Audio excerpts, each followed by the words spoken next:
So I would like to welcome Dr. Maeve Conley. She is a research fellow at UCL London. She's interested in the ways we conceptualize mental health, well-being and treatment and the consequences this conceptualization have. Her work focuses on the relationship between people's social worlds and sense of connectedness or sense of belonging.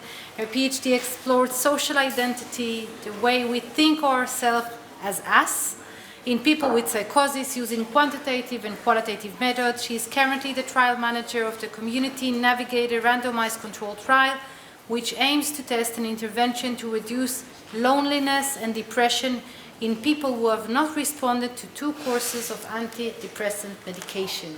Thank you very much.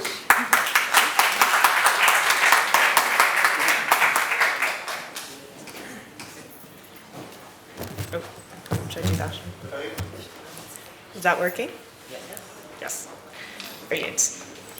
Okay. Okay. Hi everyone, I'm delighted to be here and thanks for that introduction. So I am going to talk about a qualitative study and it's related to a lot of the things we've heard already. But so as I go, I think if it's okay, maybe just throw out your questions as we go. I think that might work better than trying to remember them until the end, so feel free to interrupt. Right, so I'm going to talk about interviews of people talking about their social identities and their experiences of taking medication and of having a psychotic disorder. And I guess before I go into all of that, I'm just going to very briefly say who I am, although we've already had an introduction.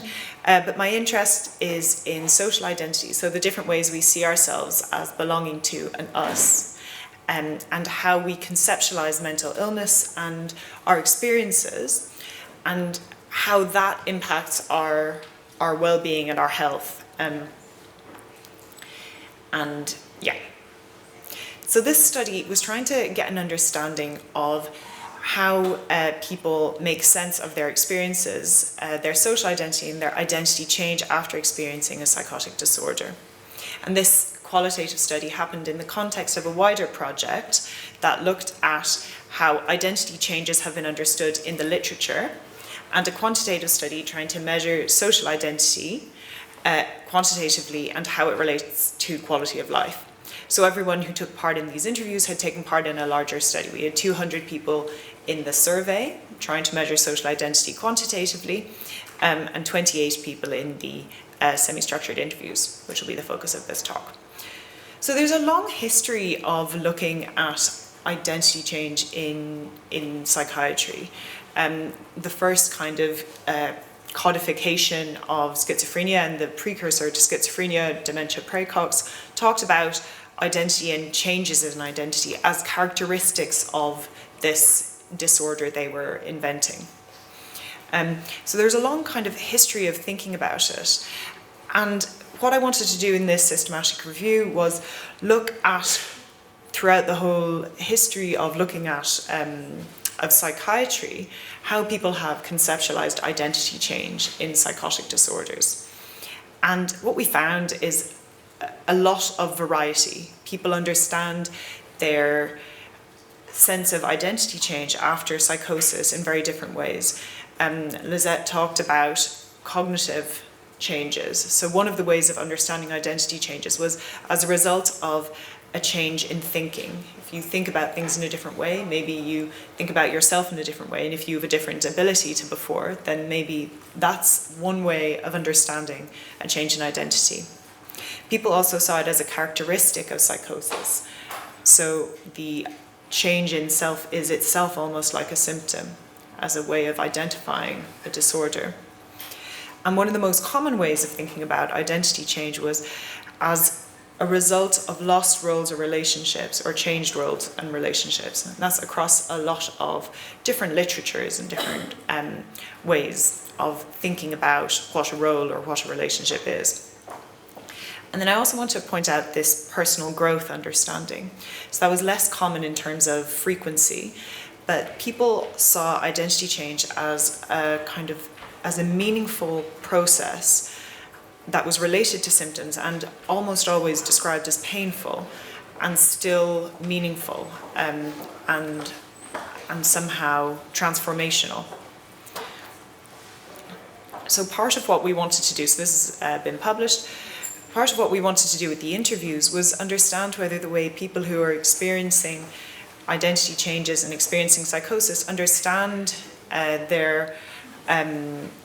understand identity change in the way that it's described in the literature, or is there a complete disconnect? So I've been saying social identity, and what that means is the parts of the way you see yourself that comes from belonging to a social group. So it comes out of a tradition called the social identity approach, social identity theory and self-categorization theory.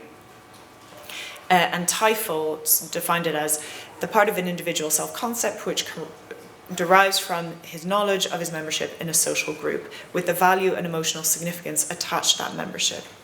So there are certain groups and roles and relationships we're a part of that we don't get to choose. But what we're talking about with social identity is there's an inherent idea of choice in it, in that you choose in some way how strongly you identify with it, which is obviously going to be influenced by a lot of things that you don't choose, like your family maybe, and the way they relate to group belonging. So for this study, the way we measured social identity was trying to be very broad, not saying how strongly do you identify as a woman, for example, how important is that to the way you live your life.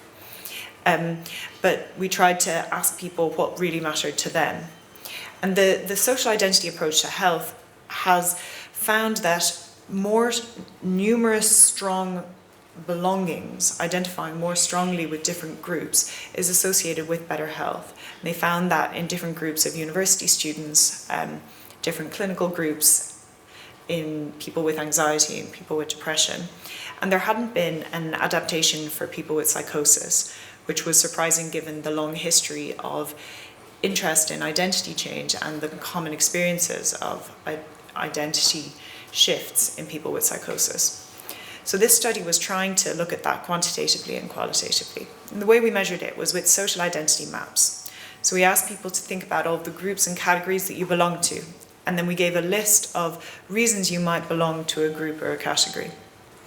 And the idea was to be, as I said, as inclusive as possible and as person-led as possible. So everyone who took part in the interviews had created a social identity map for themselves. And then we used that in the interviews. We asked people to talk through the map they'd created. And so they looked kind of like this. They're physical pieces of paper with different sized post-its. And people wrote the names of the group on the post-its, and then they put numbers in the corners to kind of indicate how important they were, or how positive they were as well. So these maps were the basis for the interviews, and then on top of that, we asked questions. We had a topic guide that was developed with input from the Sugar Group in London, who are service users advising on research. They're service users and carers. And so, yeah, this is other stuff about the method. And so an analysing team included people with different experiences, including lived experience of psychosis, psychologists and psychiatrists, and both academic and clinical, as well as me. We got ethical approval for the study, and so all of the process was map assisted, which I think brought in an interesting element of interviews. Often a big part of what you answer is dictated by the question you were asked. So we tried to have less of an influence of the questions that are asked by saying, tell me about your map and talk through each of these different group belongings.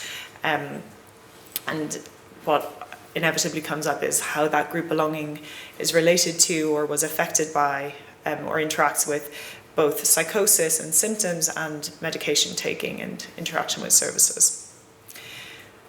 So we did purposive sampling to make sure that there were people who had more numerous social identities and fewer social identities, and people who have been diagnosed a long time and less long. So they're the kind of axes. were those.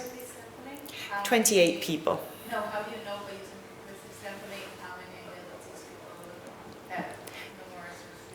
They made the social identity maps in a... This was after that. Exactly, yeah. So they made the maps as part of this study with 200 people, and then a subset of those 200 were interviewed.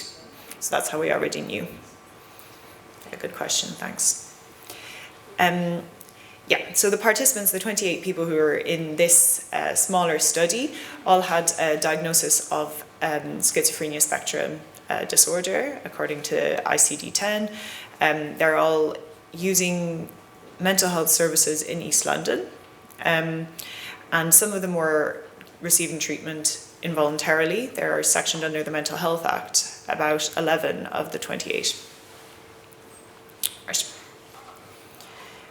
Yeah, so this is about the analysis, but we did thematic analysis, broadly speaking.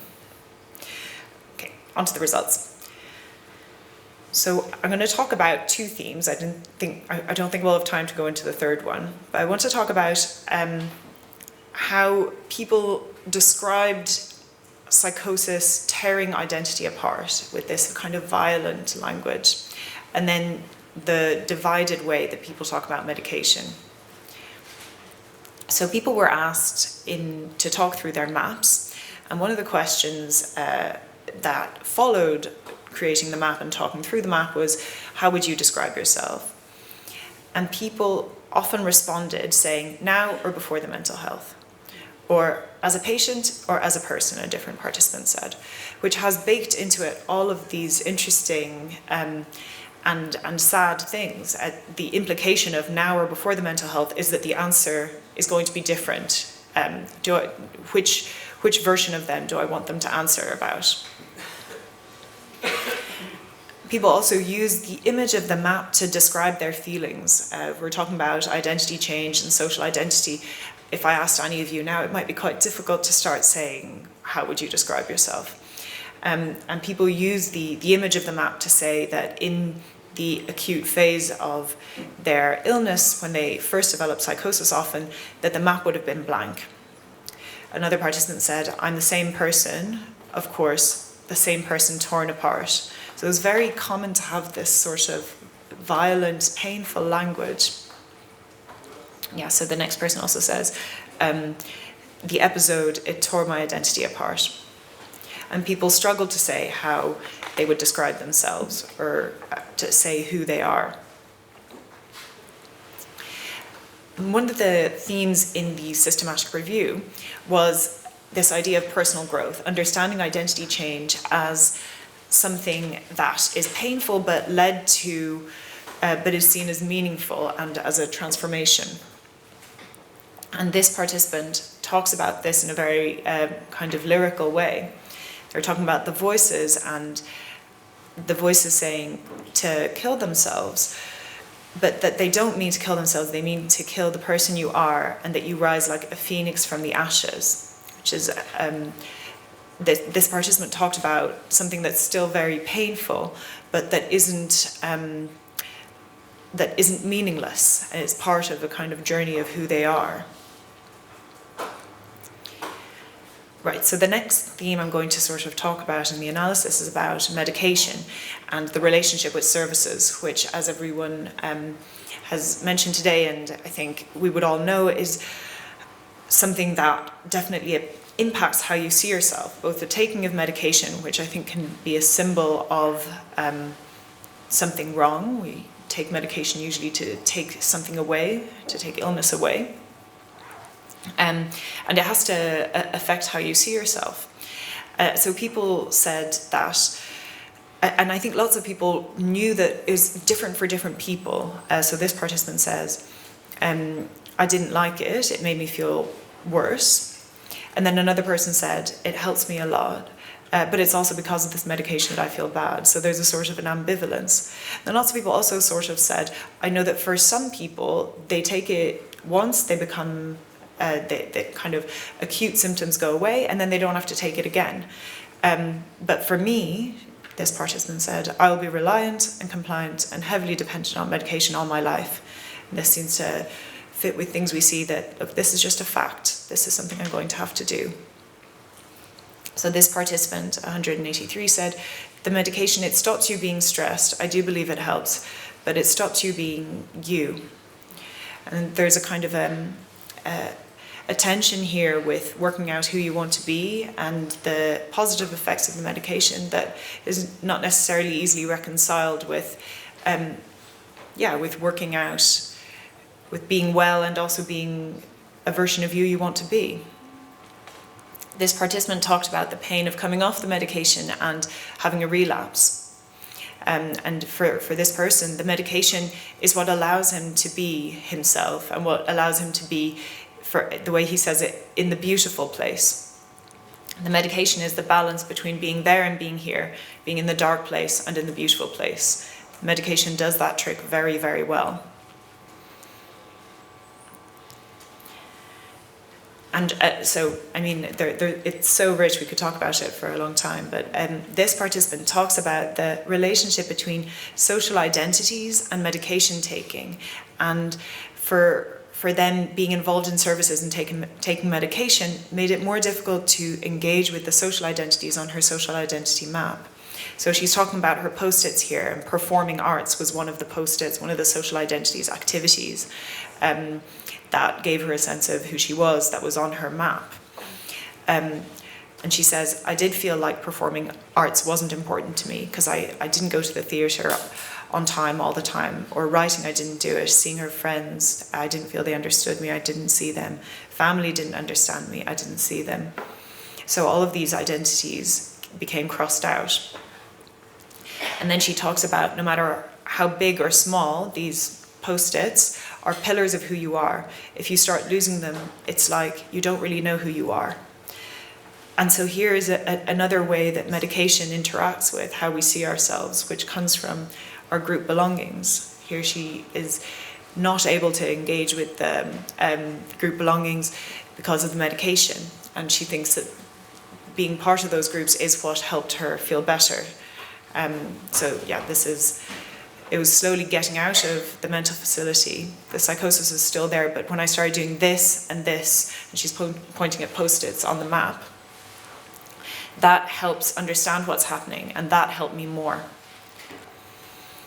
So it's all an extremely complicated picture, and I'm so grateful to be here, being able to talk about all of this sort of messiness, and I suppose there's a tendency to want things to be tidy and to want things to be a certain answer. You're either adherent or you're not adherent. And I think there's something really important in the way you talk about it and talk about medication and I guess everything that puts people's choice at the center of what we're talking about, and also sees more of a scale, a spectrum of different ways you can fit along and work out for yourself what works. Which might involve trial and error and getting it wrong sometimes. I think that's basically what I wanted to share with you today. There's questions in the back, sorry, yes.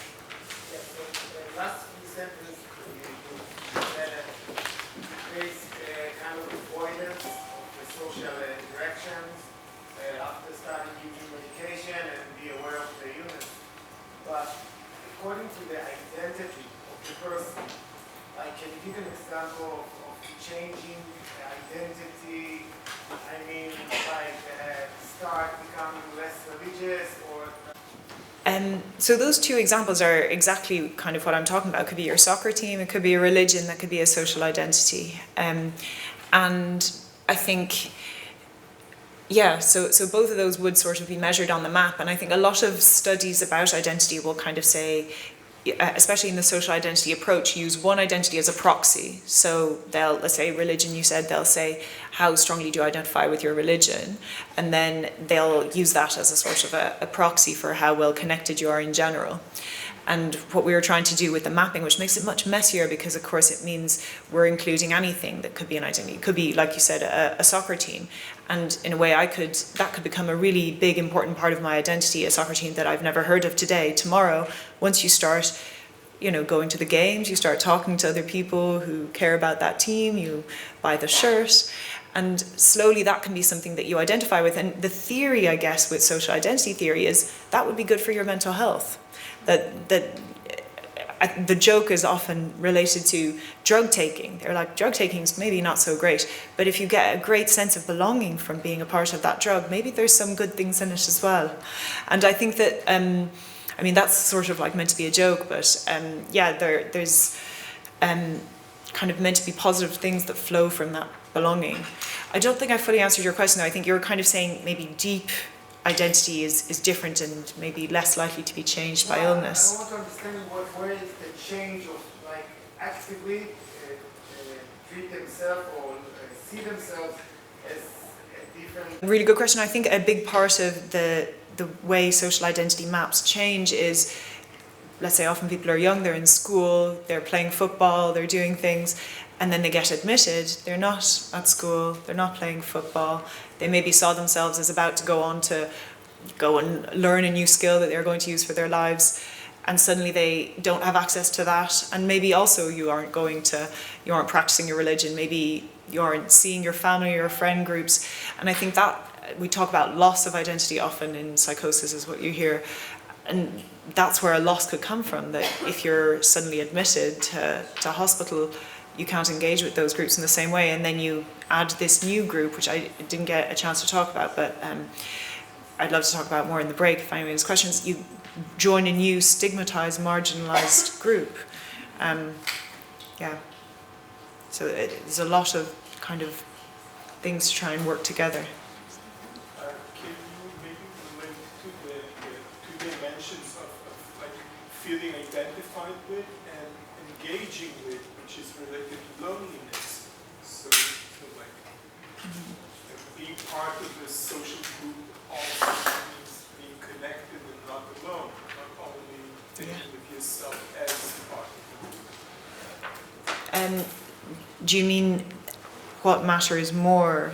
Or how did you separate maybe the effects of these two different things? Oh, thank you. That's a very good question, actually. Thank you. Yeah, because it is really important. I think a lot of, especially in our quantitative study, we were expecting, or a kind of a peer reviewer, a critic might say, that what we're measuring with social identity is actually lack of isolation. We're measuring people not being lonely, and that's what really matters. And I think that clearly does matter. Dimensions that are related, but Absolutely. separate them. They are related, and we did separate them. So in the quantitative studies, that was a bigger sample, 200 people, 200 maps. We measured for each social identity the amount of social contact you have with that group in a month. So let's say I have 3 identities on my map. One might be my nationality, I'm Irish. I don't often see Irish people. I don't go to the sports games or whatever. So it's a medium number or something. What we did in the statistical analysis was control for the amount of social contact and symptoms. So I didn't present any of this, but taking out all of the effect of symptoms and amount of social contact, there's still a significant positive correlation between number of important social identities and quality of life, which indicates that there's something that is separate to social contact in the sense of belonging. But I agree they're definitely going to be related, and doing more activities related to a social identity is probably going to increase the identification and the sense of how important that is to the way you see yourself. And if you say the number of groups, that means sort of how complex a person thinks of himself, how many dimensions he has. It's not a single thing or 2 things. It's complex. It's definitely complicated, because I think that there can be, let's say if you have several groups that are important to you but they don't get on with each other, that can be more complicated to kind of negotiate.